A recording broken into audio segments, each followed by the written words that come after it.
नमस्कार, मी गणेश कामकर. नवरात्रीच्या तुम्हाला हार्दिक शुभेच्छा. हा आमचा कोसुम या गावामध्ये असलेला बंगलो आहे. खूप सुंदर पद्धतीने डेव्हलप केला मी बंगलो आहे. समोर वरांडा आहे, हॉल आहे, किचन आहे, बेडरूम आहे, टॉयलेट आहे.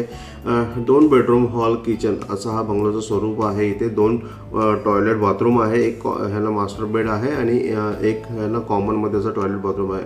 कोसुम या गावामध्ये आपला हा बंगलो आहे. देवरूखपासून साधारण 5 किलोमीटर अंतरावरती आपला हा बंगलो आहे. अमेझिंग लोकेशन आहे, खूप सुंदर व्ह्यू आहे. संपूर्ण प्लांटेशन्स ऑलरेडी या बंगलोमध्ये आम्ही केलेलं आहे. म्हणजे आंबा, काजू, फणस, रातांबी, वेगवेगळ्या प्रकारची ह्याला फुलझाडांचं प्लांटेशन, असं मस्त प्लांटेशन आहे. 24 तास पाण्याचं कनेक्शन असलेला आपला हा बंगलो आहे. अमेझिंग व्ह्यू आहे. समोर हिलटॉपवरती आपला हा बंगलो आहे आणि खूप सुंदर असा व्ह्यू आहे. या बंगलोची किंमत आम्ही 27 लाख रुपये सांगतो, 27 lakhs रुपीज. अगर तुम्ही नवरात्रीमध्ये येऊन हा बंगलो बुक केला तर तुम्हाला 1 लाख रुपयाचा डिस्काउंट नक्की मिळणार आहे. तर नक्की या प्रॉपर्टीला व्हिजिट करा, प्रॉपर्टी व्हेरीफाय करा आणि असा सुंदर बंगलो विकत घ्या. धन्यवाद.